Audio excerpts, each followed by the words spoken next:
Good morning, my people. What's good? It's your boy, Mark and MUFC fan, and you know what it is, guys. It's the morning update, morning views, Manchester United news, and transfer views. Guys, sorry I'm late. Had a little issue with my camera just now. Had to restart my laptop. Was not recognizing the camera. I'm also streaming live on MUFC Realist TV because my buddy Mick is out walking Coco. He will be back shortly, and we will be here together for the M&M show after lunch just around 1 p.m. UK, but gonna bring you some updates, guys. It's gonna get interesting because you know what? It's a different type of thumbnail, it's a different type of vibe, and it's a different type of view.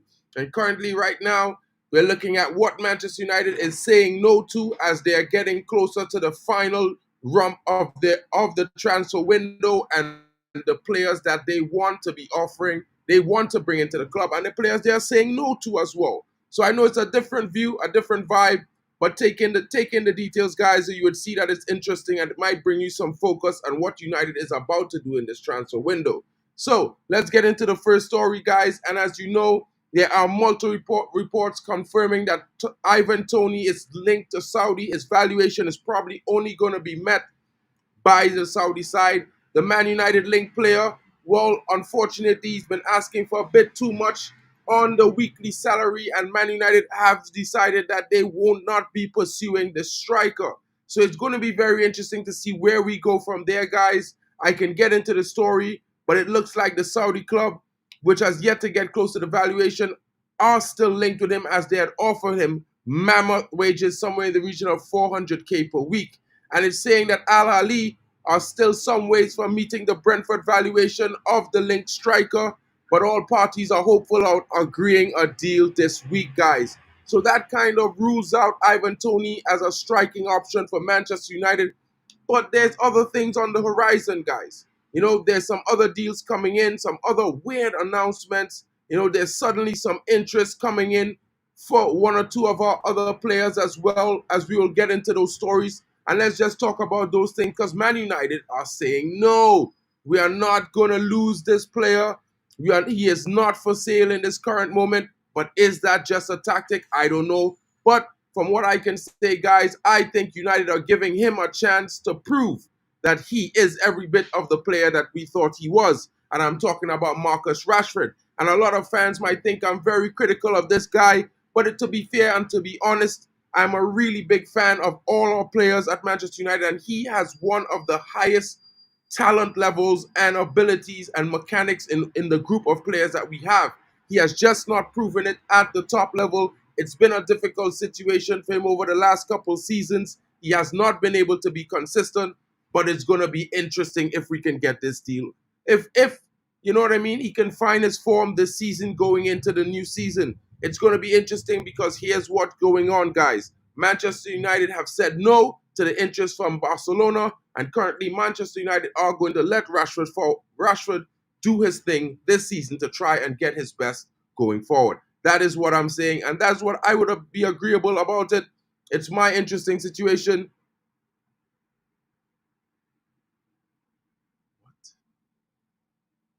Anyway, what's up with that? That's great. Boom. Let's move on to the next story, guys. Let's see what's going on right now. And this is another story that's coming out that's probably going to disappoint the United fan base. And right now, it's about Fudi Kadioglu. Manchester United have said no again. They're not going to bring this left back in. And right now, it's one of those things. It's a disappointing morning with some of the news coming in. Some of the players that we're not possibly pursuing. I would have liked to have Fudi Kadioglu, guys, but it would have been interesting to get him. Good morning to you, Casimir. Big up to you, Mental Ball Game. Big up to you, Niall Kane. Story. We need a top striker, but I do not rate Toney so much. Kahoot. Yeah, it looks like cahoots, bro. It looks like cahoots. Barcelona doesn't have the funds to do this deal. 100%. Rashford PR team at work again. 100%. You know, but I'm bringing you the stories, guys, as I do not make up the news. And sometimes it's not always the bright side. It always has the other side. But you know, guys, it's Manchester United. At the end of the day, they're making decisions that is best for the club and not best for the players, as they should do, in my honest opinion. This is what is best for Manchester United going forward, then I would agree with it. You know what I mean? So let's see what's going on. As you know, Fodi Kadioglu is linked with Brighton. Possibly a move to Fulham is on the cards as well. But you will see how it goes, guys. Let's see how it goes. There's a few days left in the transfer window, but it doesn't get all bad. There's some decent news coming around. You know what I mean? A little break from the scene, but at the same time, I don't know how you guys might appreciate this bit of news. I think it might be a bit interesting. In one ways, it might be, and in one ways, it might be a little bit frustrating for some. And I think the links to Serge Reguilon possibly coming back to Manchester United this summer might be interesting. Let's see how it goes, guys. You know what I mean? Let's get into this article and see how it goes. Manchester United are currently in the middle of trying to sign a defensive midfielder, but Erik ten Hag is also short on the left side of defense, a problem that had plagued him last season as well.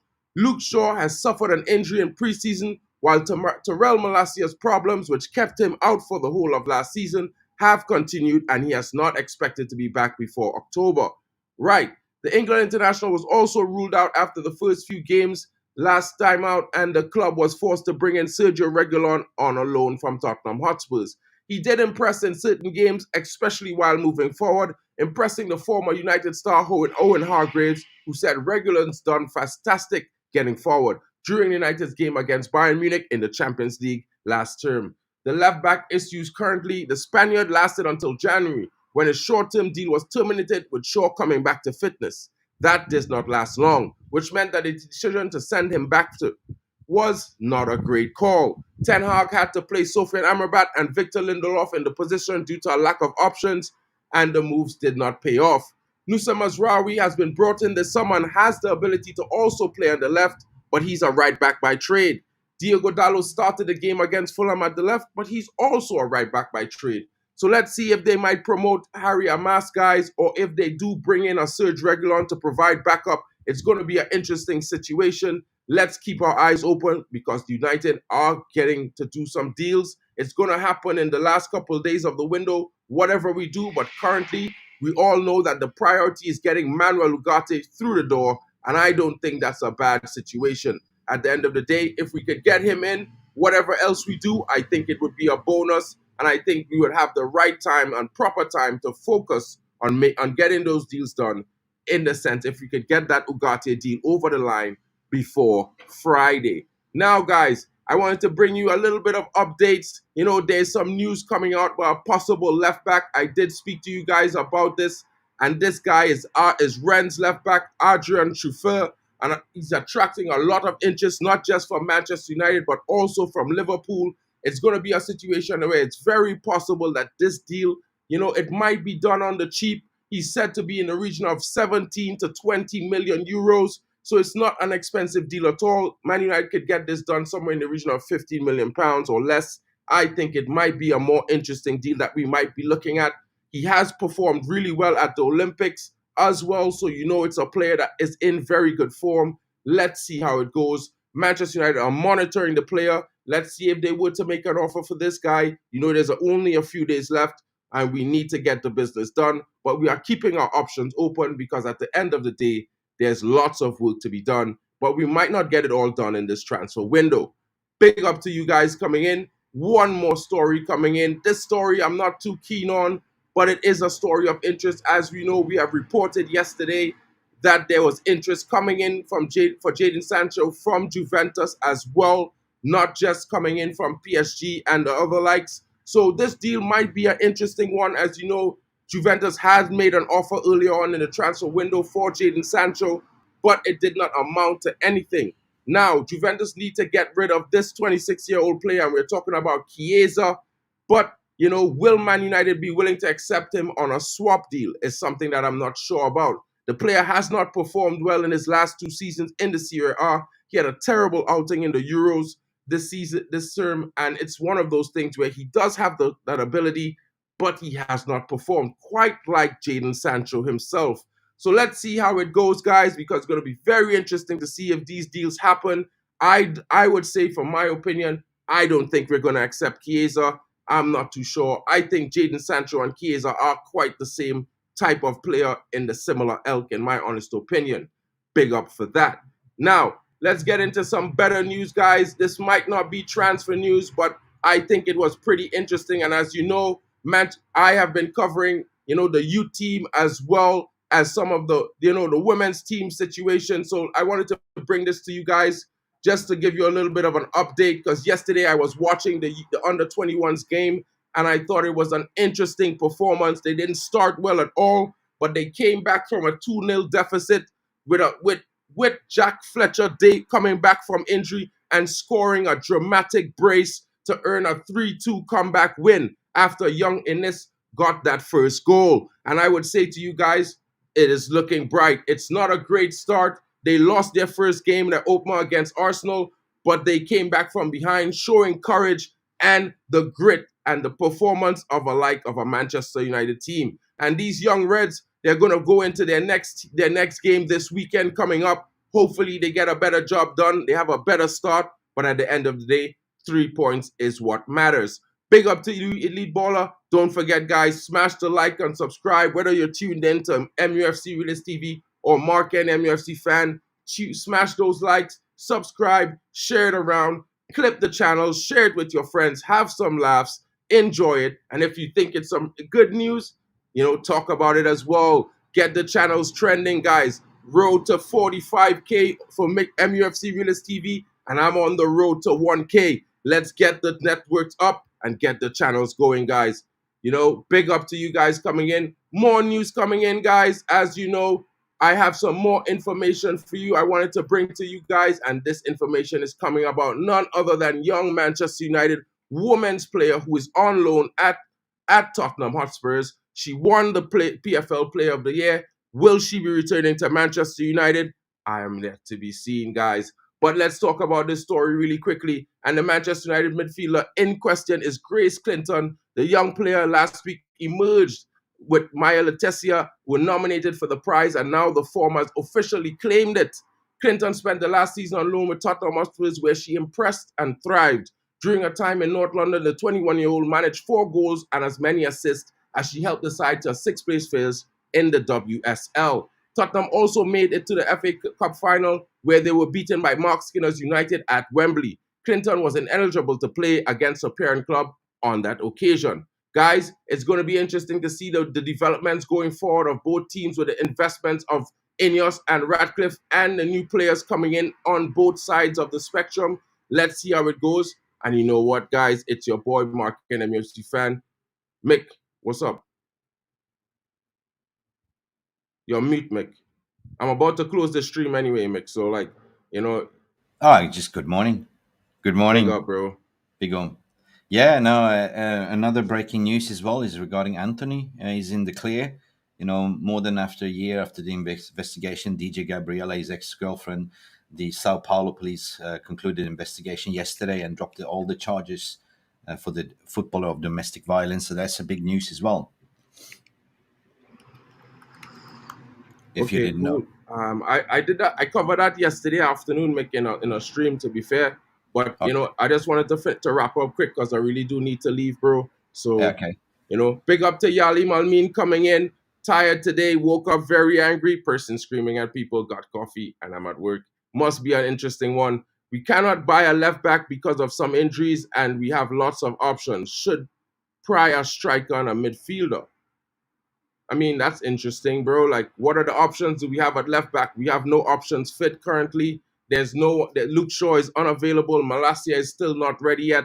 I know there's Harry Amas, but he's not enough, bro. He's not enough. Big up. Big up to you, Abdullah Erlan. Get this deal done ASAP, says Casimir. I think that's going to be an interesting one. I will be shocked if United get a left back after the club came out and said no left back this summer.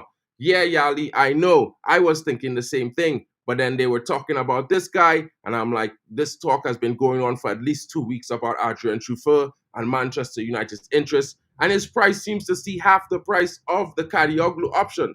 Big up to you, Joe Blackman. Big up, bro. Hope you're well. 136 likes. 136 still 1K subs. Let's smash the likes, guys.